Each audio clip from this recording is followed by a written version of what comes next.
Good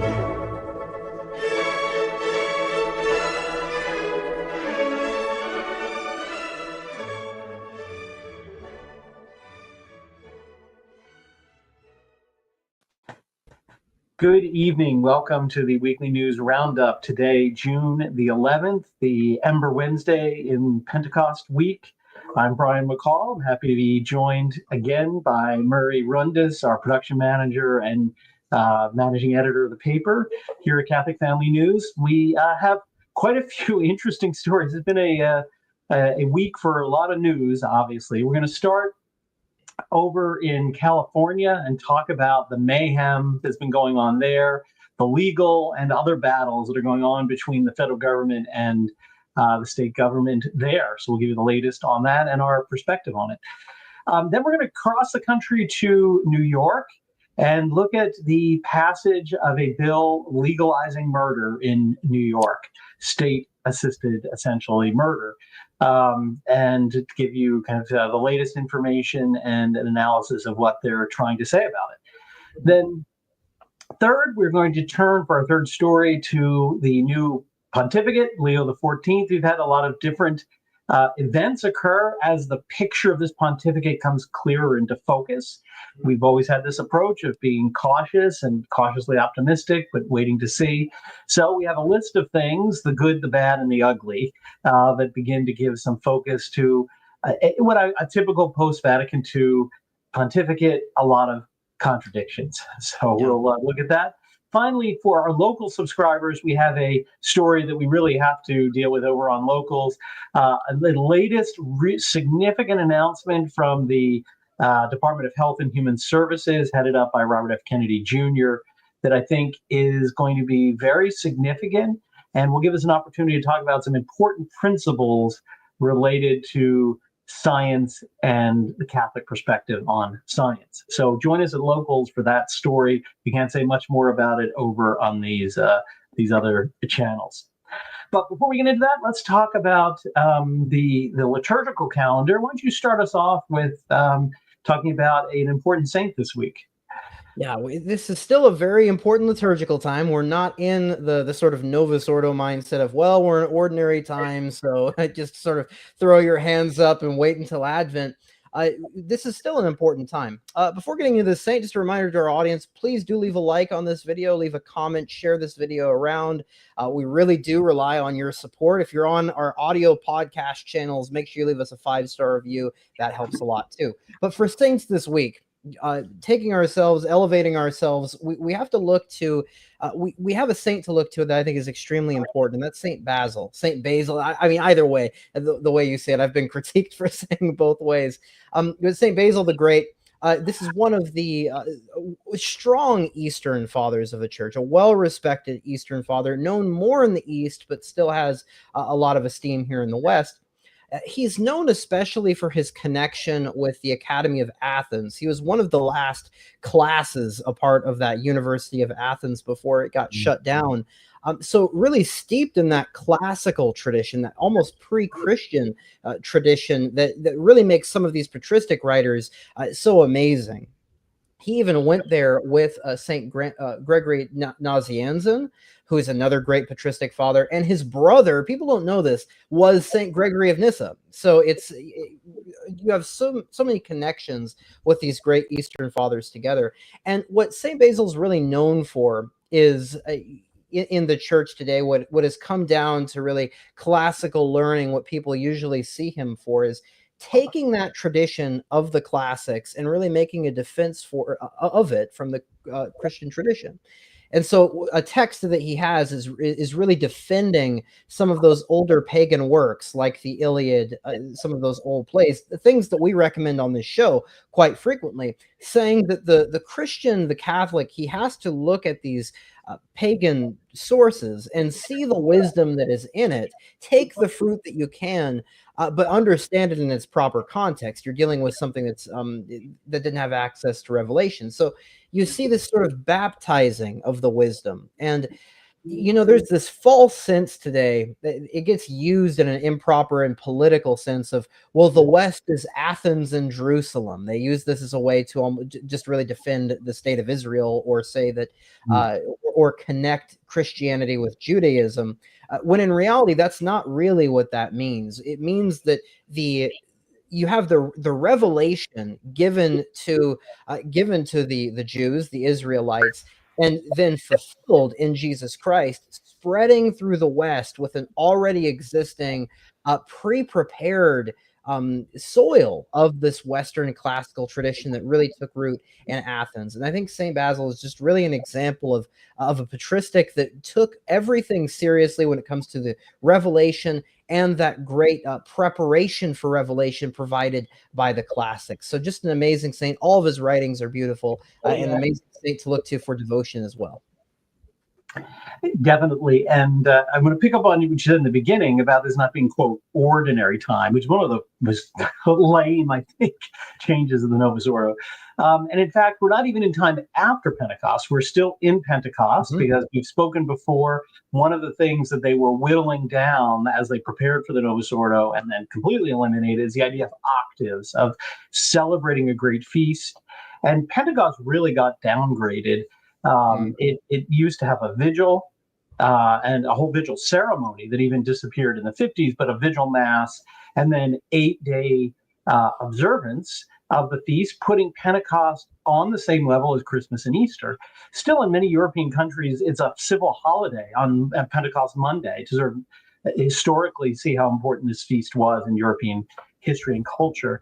But what's interesting about this week, at least a lot of sort of particularly new traditionalists get a little confused, is there's an overlapping octave. So there's the octave of Pentecost, but then the summer Ember Days. And the Ember Days, remember, there's 3 days of prayer and fasting that punctuate the 4 seasons of the year, one for each season, and that are associated with various things, with praying for temporal goods for the plant in each. Obviously, now would be the planting of the fields, that we'd have a good harvest. But also, they tend to be associated with vocations and praying and offering sacrifices for those preparing through the minor orders to the priesthood. And there were minor ordinations were associated with different certain Ember Days. But what's interesting about this is that we have this strange day where typically Ember Days, the priest will always be in purple. There'll be no Gloria. They're like any other penitential day. But these masses are offered as Ember Masses, but the priest is in red, the color of Pentecost. The Gloria is sung. The Alleluias are still there. It's interesting that you see that, and then leaves a lot of traditionalists say, well, do I fast and abstain if you are following the traditional practices? Obviously, the new church, the new code is sort of whittled down, fasting and abstinence to maybe 5 minutes a year. But many Catholics, when they come to learn about the true history of the church and traditions, want to voluntarily, obviously it doesn't bind in pain of mortal sin, but try to observe the older laws of the church as ways of improving our spiritual life. So sure, well, do you fast or not? What's going on? And the answer is yes, that traditionally and before the changes, it was this sort of interesting mixture of joy, celebrating the octave, but still observance of fast and abstinence on the Ember Days. And the persistence of those Ember Days shows how ancient they are. Remember, the Ember Days are abolished from the new Mass, but they actually predated the octave of Pentecost Masses. And so when the octave Pentecost Masses were added in, and this was still early in the church, early centuries, they thought, well, these Ember Days are so ancient memory, we have to leave them in place. And that's why they kind of just overlapped with each other rather than, it's interesting, in the 3rd or 4th century, they were sort of more respectful of a tradition that was only a few hundred years old than the Vatican was. The commissions were in the 20th century towards those ancient Ember Days, which are completely abolished. One final note, because there were some questions about it. On these days, this goes for Lent too, when it's fast and abstinence, what does that mean? The source of the confusion is there was actually a dispensation granted to the United States. So typically a day of fast and abstinence meant no meat at all. But in the United States, there was an indult granted for those days to be fast and only partial abstinence. It was very unique to the United States, which meant meat could only be eaten once at the one meal. So if you had a small collation or something when fasting, it would have to be meatless, but you could eat meat at the main meal. So again, none of this is church law anymore. It was all abolished. But if you wanted to follow the spirit of the old laws, the old disciplinary practices, that is how it worked before the 1960s. And Brian, if I can mention one other thing as well, I have to mention this. It's Please. that when some people might ask, why were these octaves suppressed? What was their reasoning behind this? This is ancient practice of the church. Well, if you look at the actual concilium, and we have the text, believe it or not, of these different interventions. You see there's actually quite a few people who bring up the same points that Brian has. We also have had articles in the past from Matthew Pleasy talking about the reasons for these octaves. And these are all brought up, and the only reason they give is this is the text. They say, without fail, it is necessary for the understanding of the Paschal mystery to insist on 50 days of Easter and nothing more. And that's it. That is the justification, using Pentecost as a seal for Easter. We can't have 50 days. It's utterly insane. If it doesn't make any sense, it's because it doesn't make any sense. These people didn't think about what they were doing. One other prime example of this, when it comes to looking at the calendar for St. Basil's feast day on June 14th, that is the oldest known feast day of the saint that we can find when it comes to looking in the past. But for an arbitrary reason, they moved it to January the 2nd, even though June 14th has a very strong significance. That's the day he was consecrated. They moved it to January 2nd because it was simply closer to the Eastern Orthodox finding of the saint to be on the January the 1st. So there's no reason behind any of these reforms, many of these reforms. It was complete nonsense, and we've lost so much tradition because of it. Exactly. Well, let's get into our first story, but welcome to Sonia Torres. I see you're joining us from Puerto Rico in our live stream. Welcome to our community here. So take us to California. What's going on there? Yeah, goodness. This is something that came on suddenly. I was talking to Brian before the show, though. This is something I think everybody kind of expected. The left has in many ways been deactivated since the election of Donald Trump. They've been struggling to find their footing, but now we're actually seeing some resistance. This started really on Friday as a response to the administration deciding to start deporting illegal migrants at workplaces. So if our audience recalls, we talked about this very briefly, I think, last week. There was an argument that was leaked to the press, probably by Stephen Miller, where Stephen Miller, who's a big person inside of the Trump administration, he was said to have talked to Holman and said, you need to start going to Home Depots, you need to start going to these workplaces and deporting these migrants. And it looks like that idea, at least, has prevailed. And that happened. About 40 people at a workplace were arrested. It was at a warehouse. And what happened was the relatives of those illegal migrants, who were also in many cases criminals outside of crossing the border illegally, the relatives started throwing a fit. It got violent, and you had this, you have the image that's going to be on optic. There's going to be very bad optics no matter how you're going to look at it. You have, ICE agents in military garb fighting against these relatives. It got violent. It escalated even further after the clashes got violent. There was a major confrontation. And in Los Angeles, anybody who's been there before, at least this was my experience when I lived there, there's almost this social contagion that happens where it just becomes a thing you do to, if you're a leftist, to protest. It's just something you do. It's almost like an afternoon activity, and there might be riots connected with it, but it's just simply something that somebody does to virtue signal. I mean, I remember that very clearly when Trump was elected. People just do that. They go out at night, go out in the day, go to these marches. And that happened here as these conflicts spread. Now, it has spread to other cities as well, but really Los Angeles has been the center point for all of this. And in response, President Trump sent in the National Guard, and he sent in the Marines as well, at least in some small numbers, without being requested. And we'll get to that in a second. That's been the big debate, because there was no local authorities themselves, and even that's kind of disputed, that requested it, but they were sent in by the federal government. Now, this is likely to escalate even further. The 14th is a scheduled military parade in DC celebrating the United States' victory in World War II. At the same time, there is a leftist protest that's scheduled. It's going to be fairly massive. This is quite well organized. It seems to have a lot of funding behind it, called the No Kings protest, which I think is kind of geeky, honestly. I don't think it's kind of ridiculous. But that's going to be happening on the same day. So look out for, on the 14th, on the Saturday, you're going to have this strange incident where you're going to have this big military parade, but also these massive protests across the country. And something else to point out, too, is the 19th and the week after is Corpus Christi.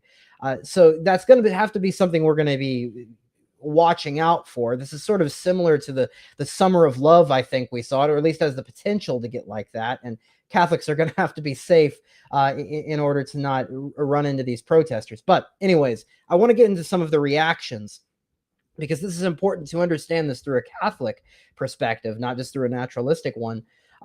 One of the reactions I alluded to earlier, which was, it said that this is really a problem that Trump is sending in the troops to de-escalate the issue because they weren't asked for.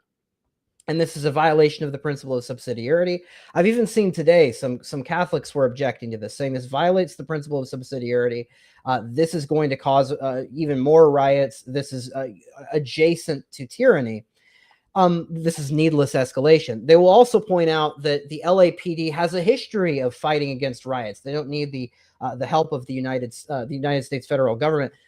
To begin with, that's not true. If you look at what the actual LAPD said, I'll give a quote. McDonald, who's the head, said, "We are overwhelmed. Tonight we had individuals out there shooting commercial-grade fireworks at our officers that can kill you. They'll take a backpack, and backpacks will have a cinder block in it," he continued. "They'll break up the cinder block and use that, pass it around to throw at officers. We are overwhelmed."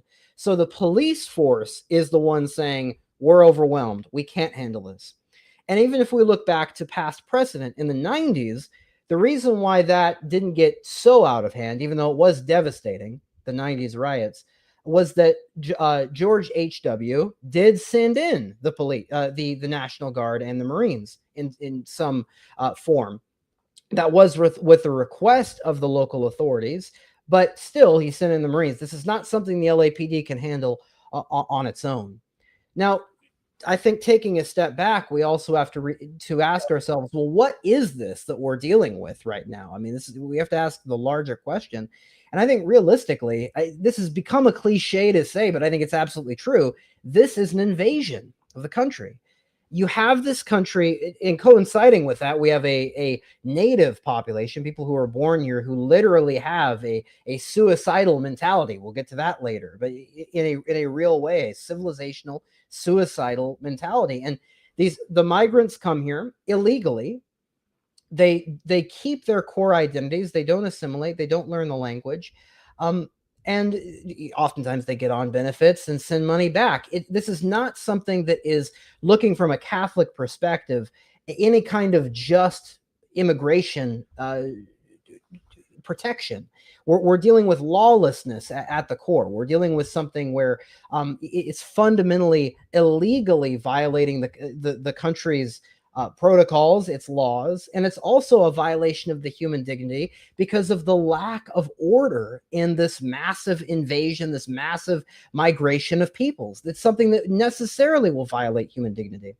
And I think even looking from the perspective of the United States' founding documents, you see this going back when it comes to, for example, when we say, what is the purpose of the federal government? When we're asking, should Donald Trump send in the troops?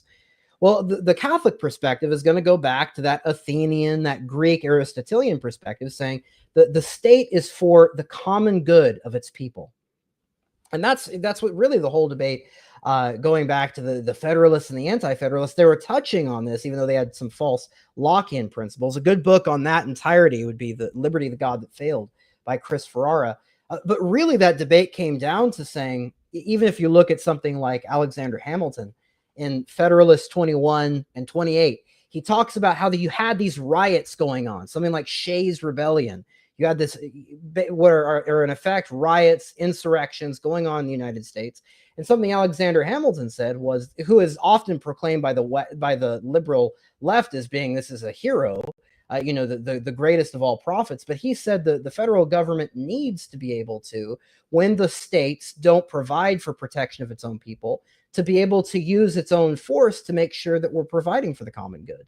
And so personally, I think looking at the purpose of the federal government, which does have to, in order to provide for the whole good of the republic, needs to be able to apply its own protections and its own security from both the perspective of the America's founding documents, the Aristotelian perspective of promoting the common good, and from the Catholic perspective of providing for the human dignity of all these people involved.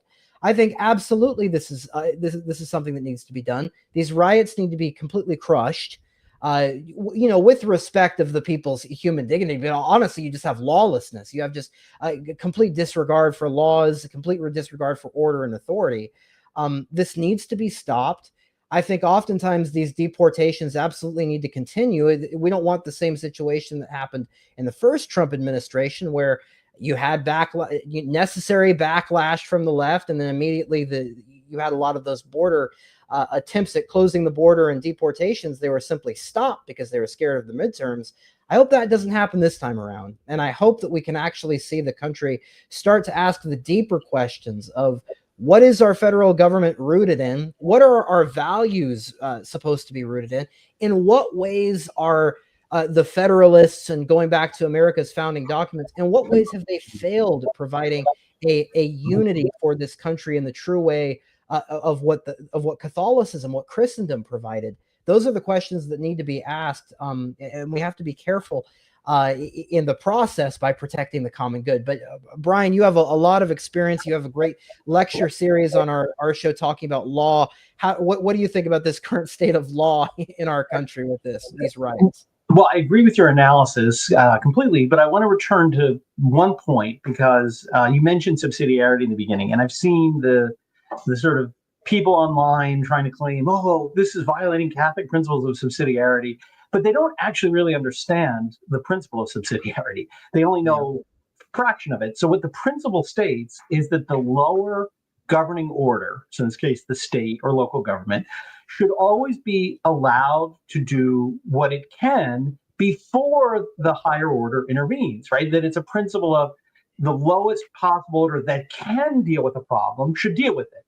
But the rest of the principle is there are certain problems that the low order is not able to deal with. And in that case, the higher governmental authority has the obligation to actually come in and help for the common good. So again, They want to quote subsidiarity when it's convenient. When they don't, they say, oh, and that's what I find a joke about, the sovereignty of California, Gavin Newsom. This is a person who cares nothing about the sovereignty of states. I mean, he'd be happy to have, he's very happy to have the federal government overreaching under Joe Biden, taking away people's civil liberties to speak, and not be censored. He was perfectly happy with that. So it's just completely disingenuous that he wants to, talk about the 10th Amendment and reserve powers that he doesn't care about at all. But that, when they clearly failed. And how do we know they failed? When there's one of the most basic obligations of government, when you talk about the common good, is peace and tranquility. So that people, you can't have any other common elements of the common good if there's anarchy. And essentially, the city is deteriorating into anarchy. The higher authority under the principle of subsidiarity has the duty, not just the right, but the duty to step in and use its authority to restore that order when it's not happening. Yeah, definitely. I don't want the audience to get the impression, just as a side note, that we can, in this conversation, list an exhaustive reasons why this would be a threat to the common good, because there's many. I mean, you have the culture of the nation is changing. The actual makeup of the people is changing. All of these things can threaten the common good, and I would say justifies the federal government for coming in and saying, these state and local governments are not doing a sufficient job of protecting the common good, and it needs to be done for the sake of the whole to be protected and have these deportations go through. Last point I'll make, the only point I can see a real, from a Catholic perspective, a critical attack being made would be, I don't want conservatives to be sort of hoodwinked into thinking that they need to support a surveillance state in order to solve this problem, which I've seen some do. Some have said, we need to introduce the facial recognition software that I mentioned last week, massive government surveillance in order to solve this issue. It's not. It's much simpler than that. We simply need to enact law and order. We don't need to be hoodwinked with any technocratic dystopian nonsense. But as I said, it's not, we can't give an exhaustive account, but hopefully that's enough to get a bit more understanding of what's going on. Absolutely. Well, before we go into our next story, I want to thank Angelico Press, who is sponsoring today's program. Thank you for your support of Catholic Family News. And you can go over to their website and purchase their books, which include both new publications and reprints of classic Catholic works. If you use the promo code Catholic Family News, you will get not only discounted pricing, but you also will help support our apostolate because they agree to share proceeds of all purchases with Catholic Family News. So the book I want to highlight today, I'm actually in the process of reading. It's a reprint that they put together by Fulton Sheen, the late, great Fulton Sheen, called Characters of the Passion. And it's really an interesting reflection on some of the key figures in the Passion. So St. Peter, Judas, Pontius Pilate, Claudia, Herod, and sort of looking at the Passion through their experience and through their eyes, or what their role was, to see the depths. I mean, the Passion is so rich with lessons that there's so many different perspectives we can use to look at it and to garner spiritual fruits. So it's really an excellent book, like all of Fulton Sheen's, very well written, very well. I mean, he's clearly so versed in the scriptures and the commentaries by the fathers to really bring these characters, and even in the case of Peter, who's a character we know, this incident in his life of the denial, right, to life, and give us great fruit for meditation. So I think it's great spiritual reading. Characters of the Passion, we'll have a link to it in the description. So do go over and take a look at that, as well as their other great reprints and new publications. Yeah, great recommendation. So we're going to traverse the country over to New York, a very sad story this week, and the culmination of some efforts that have been going on for years there to essentially legalize murder. So the New York legislature has finally, just yesterday, passed a bill that, if become a law, will be called MAID, the Medical Aid in Dying Act. Right? This is classic. They always come up with some spiffy, nice-sounding euphemism for what they're planning, and essentially, it will allow people who, quote, have a terminal illness to get a doctor to kill them whenever they want. And this has passed both houses and is on its way to Governor Herschel's desk. The news media is reporting they don't know whether she's going to sign it. I mean, given her political stance, I find it highly unlikely she's going to veto it. But there's been no direct statement from the governor's office. But if she does, it will be yet another state that has legalized the killing of people by the state-sponsored executions for the crime of being sick. And I really want to pause on this because maybe some people are like, well, it's a very hard issue or very difficult, because they play for empathy and they say, well, this isn't about killing, it's about easing people's pain and these poor suffering people. And we really need to say, well, what is wrong with it? What is wrong with this physician killings? And the first fundamentally is that God is the author of life, and it is not to human decisions to basically decide to second guess God and say, I think I need to die now. I'm ready. Essentially, it's a rebellion against God. Pride that I know that it's better for me to die now is sort of the first problem that's obviously wrong with it, that is arrogating to ourselves the role of God in deciding who lives and who dies. But even more importantly, I think secondarily, the other problem is it exposes modern society's misunderstanding of suffering. Right? What did Christianity bring to the ancient discussion on the purpose of suffering? Right? Is that suffering is not pointless. That suffering is, if properly accepted and received, a method of sanctification, right? That suffering, the cross, I mean, that's the great contradiction of the cross, why many Greek philosophers who couldn't accept Christianity, because it was that suffering and the passion itself, with this intense suffering, is the means of salvation, is the means of redeeming the whole human race. And that suffering, if united to the sufferings of Christ, has value. It is not something to be avoided at all costs. Now, we being prudent and moderate doesn't mean we go out and sort of inflict suffering ourselves in a distorted way. But when God offers it to us, our obligation is to accept it and use it as a means for our sanctification and for uniting it to, as St. Paul says, to complete what was lacking in the sufferings of Christ. A very mystical passage. And that's completely lost in the modern world that has become hedonist and pure pleasure seeking. So any suffering can have no purpose and should, be stopped at all really with no, if at all costs, including a murder. So I just want to point out, there's all these commentary about it, but one of these people that have been supporting this legislation is State Senator Brad Hoylman Segal. And this is sort of how insane these people are. This was this person's statement talking about the bill. It's, meaning the bill, not about hastening death, right? It's not about, but ending suffering.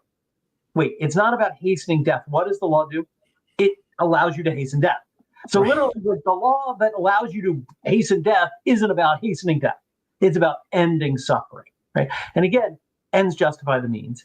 Anything is justified to end suffering because suffering is pointless.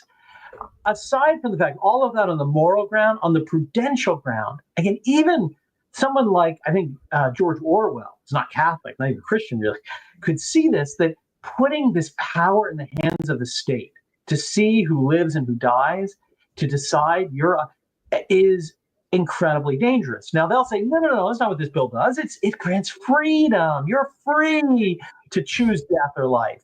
But what is really going to happen? It's going to destroy palliative care for those who are sick, first of all. And the choice we offered is, well, since you're choosing to be a burden on the state by not killing yourself, you're on your own. We're not going to give you any care. We gave you this wonderful choice. You rejected. Well, now you're on your own. So essentially, just as happened with abortion, I know several people has happened to who had tests run that they said there was maybe a defect in the baby. They said, well, it's your choice, but you're on your own. We're not going to help you. Essentially, these are in these socialist medical countries. If you don't abort the baby because you chose the wrong choice. So it's going to essentially end up with people being given a fake choice and being forced to die early through these drugs. And then secondly, how will the state manipulate this? You have to have a, quote, terminal illness. Well, frankly, you only know if you have a terminal illness after you die. I mean, you act like doctors are God and omniscient and we know when you're going to die. Well, they don't, is the fact. They don't know how these diseases are going to progress. They can give odds. They can say it's possible or this is predictable, but they don't know. I mean, I know somebody who was given 3 months with pancreatic cancer like 6 years ago who's still alive. So the whole idea that it's this false idea that doctors are God and no, your date of death will be 6 months from now, so you have a terminal illness so we can do this, they really don't know. They don't know that, and this can be manipulated by doctors, again, through the pharmaceutical, medical, industrial complex, wanting to save money in the healthcare system, by saying, oh, well, we're going to declare you terminally ill so we can get rid of you as a burden on our system. So even beyond the important Catholic principles here, I think all of our safety, anyone who might be diagnosed with a serious illness is at risk as more and more of these states, about the 11th state, adopt these laws authorizing execution of people for the crime of having an illness. Yeah, this is just such a nightmarish situation. Every time this gets brought up, I do think of I think it's in the Lord of the World where we have that famous scene of where this was at one time seen as being unthinkably dystopian. And the way they'll excuse this is by introducing it as, well, this is just for a terminal illness. But notice the principle that they use to get this forward. They say this is to alleviate suffering. And this is why it's important. I don't want people to think that this is because there's a way this argument could get misinterpreted, saying, well, how the importance of suffering, but it really is the key of Christianity. Because if their argument is saying that suffering is in and of itself an evil, and it cannot be used for any kind of good, well, then what do you do when you get a teenager who is suffering from a mental disorder or is suffering from an autoimmune condition that doesn't make them, the person terminal, but makes the person suffer immensely? Well, what you end up with is an excuse to effectively euthanize them because of that. And we've talked about in past shows, I think this is about a year ago now, how this was gradually introduced into Europe. And we've already seen the horrors over there. There was an incident in Switzerland where they gave this person, it was sort of a tank where you put somebody in and then they put gas inside. Well, they opened up the tank and there's claw marks all over the tank. I mean, it's really a nightmarish situation. It's not something that a civilized society can promote. I mean, I think back to, how does Dante, where does he put the suicides? He puts them as trees that have no autonomy over their own bodies anymore. They have no choice to do anything anymore. That's their punishment. That's their contrapasso. That's the way. That's the contrary to their sin. The sort of the reflection of their sin is in their punishment. And they've lost complete autonomy over themselves. And what that's saying is that in suicide, it might seem like a free choice to end suffering, but really what it is a radical deprivation of freedom, where one is, rather than actually taking freedom, which is choosing the good, choosing God, we have a radical deprivation where there is no freedom being chosen. We're being cowardly and completely shrinking away from any kind of, even our faculties, shrinking away from any choice whatsoever. So in order for our culture to really remain good and intrinsically good, we can't be promoting this. This is a sign of a sick and a wicked culture. Definitely a sign of the wicked culture. And again, one of the true things John Paul II said, was that civilizations are judged by how they treat the most vulnerable. And how do we treat the unborn, the elderly, the sick? We kill them. And that is a real condemnation of our civilization. Yeah, well, definitely. Before we get on to our next story, Leo XIV, the good, the bad, and the ugly, our cultural recommendations. So what do you have for us today? Yeah, I was struggling this week. I was trying to figure out what's the best thing to put forward. And the one I'm going to do is it's going to be an opera, because I think opera, it's always been a controversial thing in the church. The church has really had an awkward relationship with theater in general because of its, as we mentioned last week, the ancient Greek plays were rooted in a kind of worship, a kind of pagan worship. As we know from St. Basil, there is a true sense in which the theater and by extension the opera can actually be used in a true sense. But I think the opera can be used differently in the sense that you're not taking in the words necessarily, not so much, but you're really trying to listen for the music to achieve that catharsis, which is the point of a tragedy, a comedy, etc. And one to do this, and it's an extreme example of where the plot is just ridiculous, is Verdi's Il Trovatore, the troubadour is what it's called. Plot is ridiculous. It's about a gypsy mother who, in the rage of trying to avenge her own mother, kills her own son rather than killing the king's son. It's ridiculous. But the plot isn't really what matters here. It's the music. And the music, I think, perfect for the Romantic period. Verdi really ties together achieving that catharsis and emotion when it comes to the music, the highs and lows that you see. Some of the melodies that he has, especially in the quieter pieces, I find to be really amazing. That how he portrays the gypsy music in the opera is also excellent as well. So I would recommend this recording. I have is the RCA one with Leontine Price. That's a great recording of it. You can find many of them really anywhere. It's a well-regarded opera. So that's my recommendation for this week. Well, we have a theater theme because I want to recommend another Shakespeare play.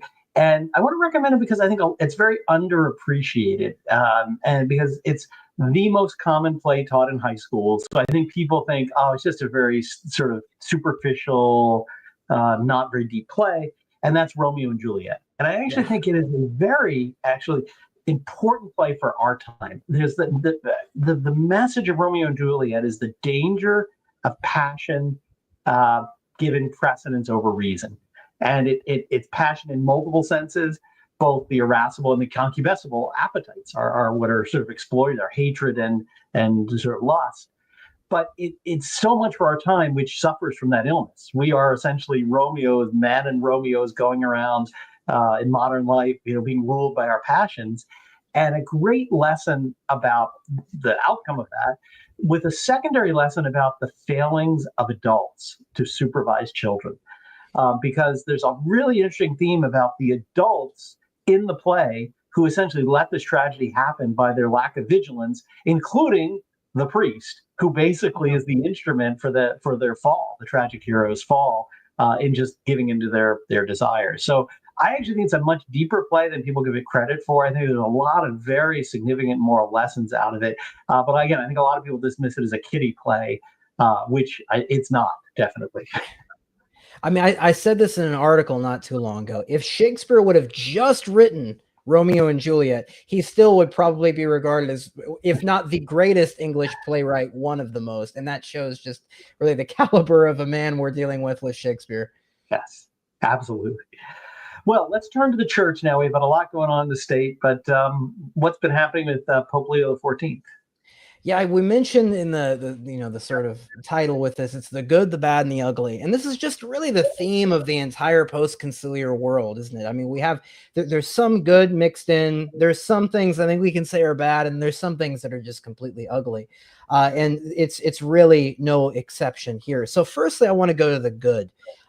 This is something we've talked about on Catholic Family News for a very long time, which is this extension of the story of Father Rupnik. He's an alleged serial abuser priest, and the things he did are really terrible. I don't want to go into them here. We do have a video, and we don't get too graphic in the video, but it's the Father Rupnik situation explained. We have that on our YouTube channel. But really, what just rubbed salt in the wound of this priest that abused nuns and involved the sacraments in his blasphemy, his art was featured throughout the Pope Francis pontificate in everything, to having it featured in Pope Francis's own room, to having these, I mean, even going before, we see the art at Lourdes, for example, is full of these Rupnik mosaics. The Padre Pio shrine, full of the Rupnik mosaics. And it's just salt in the wound of anybody who's suffered from clerical abuse, because you have to look, at our holiest sites, you have to deal with this degenerate art that's going to be terrible. We'll show you a picture of it. That's everywhere. And what should be our most our holiest sites is full of this abuser's art. So here's what it looked like, the Vatican News page under Francis. I'm going to show it on the screen here. So we see, for example, for the memorial of the Blessed Virgin Mother of the Church, this is an example of Rupnik. He would always do these crazy looking eyes. They almost look like cartoon eyes. He would often have an eye go into another eye. And as you see, I mean, it's really not that good of art. I mean, we're not dealing with, I'll show in a bit. There's some people who have tried to make it into be, this man is some high art character. This is like a Caravaggio, and he needs to be, we need to look at the art and not the artist. But really, this stuff is not even that good. I mean, it has no place being anywhere. Well, there was a massive response to this still being on the Vatican News website. And for once, despite this constantly being mentioned during the Pope Francis pontificate, we actually got it removed. And whether Pope Leo himself intervened or it was just people in the Vatican finally listening, they finally took it down out of the Vatican News page. And this is a win. I consider this as a complete good thing. I'm very glad they decided to take this down from the Vatican News. The next step, I think, is taking it off of the Lord's monument. Looking at Padre Pio's shrine, I would just burn the thing to the ground and put something else on top. Same with Paul VI's audience hall. I mean, there's so much, ugly art throughout so many of these new pieces. But before moving on to the bad and the ugly, I do want to highlight a key point of hypocrisy. I mean, just a complete example of nonsense hypocrisy from the defenders of the Pope Francis pontificate. So during the Pope Francis pontificate, one of his biggest defenders, Austin Ivory, said this when people were saying, you need to take down this art. This is a serial abuser. He said this: "Sacraments are ex opere operato. Why not a great religious artist's work?" Well, maybe it's because it's not, Austin. I mean, it's not ex opere operato. But anyways, he says, Rupnik stays on my wall. Ridiculous. I don't approve of what he's done, but his works are works of grace, and I don't want to reject grace. Shocked that God makes use of sinners. Try the Gospels. Despicable. So, I mean, goodness, firstly, just to debunk this, one, the art is not a work of grace. It's really ridiculous that the art has, right. It has very little merit in and of itself. It's not working ex opere operato. It's not working at all. Secondly, he's a priest that is alive. He was buddies with the Pope, and he was abusing religious. Certainly, we can see the difference between that and an artist who commits a solitary sin. Now, I mean, nobody is free from sin, but there is a degree in which a public scandal like this definitely is and especially since Rupnik involved his own terrible doings with his art itself. He saw it as an extension of it, with his whole view of the sacraments as well, and his alleged abuses.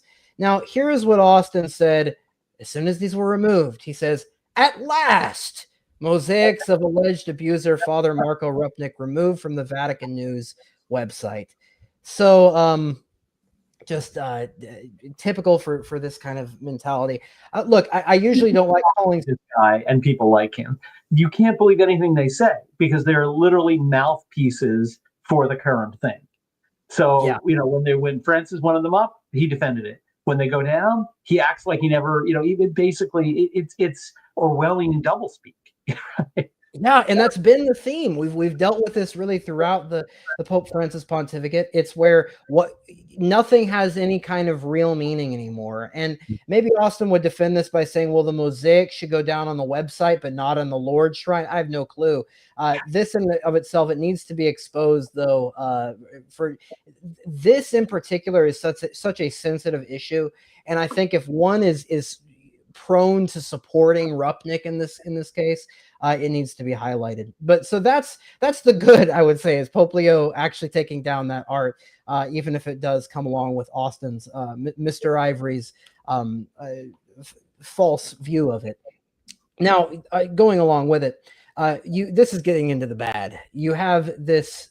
There was in honor of the Jubilee year, we saw a very interesting, a good procession, I would say, from Pope Leo's part. We have it in the thumbnail of the video. He processed with a cross. I did find that kind of inspiring.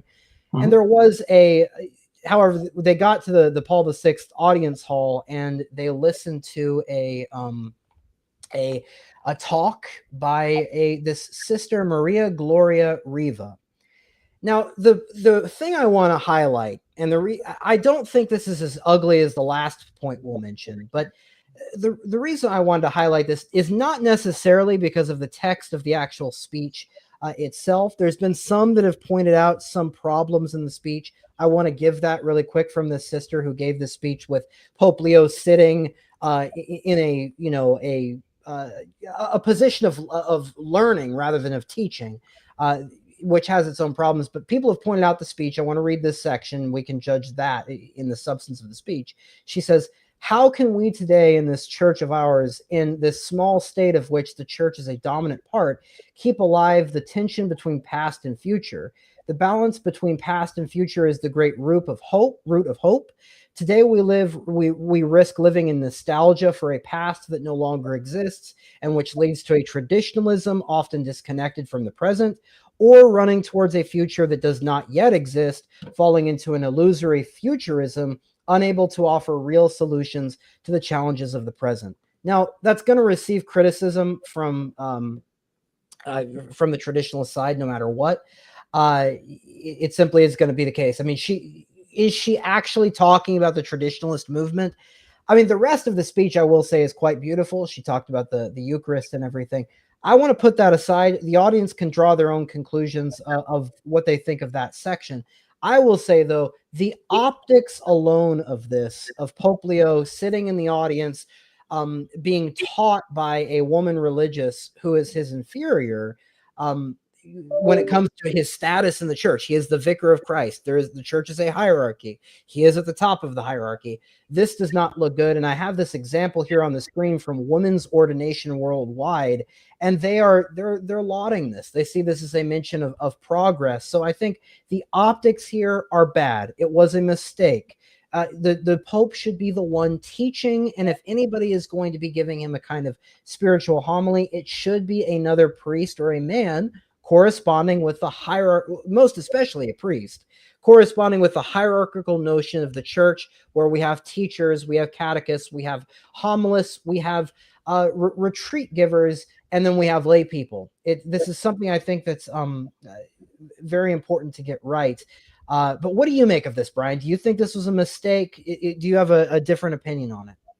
No, definitely a mistake. I mean, on the optical level, as you said, definitely a mistake. But the part of her speech that you focused on is also problematic because this is a false rhetorical device of progressives, right?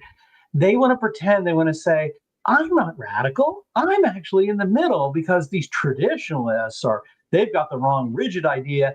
And I'm really not one of those liberals who, wants to have radical changes when they really are.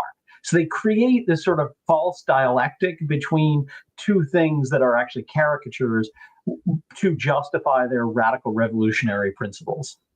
Yeah, and certainly that can be used in that sort of way. Is she using that as a way to say, the church needs to respond to the needs of the time? And that's not bad in of itself. But as you mentioned, it certainly has ambiguity and openings where it can lead to error. So again, I don't necessarily have a strong opinion on the statement itself, but on an optical level, I don't think it's good. This is a different case, though. Yeah. This is the ugly.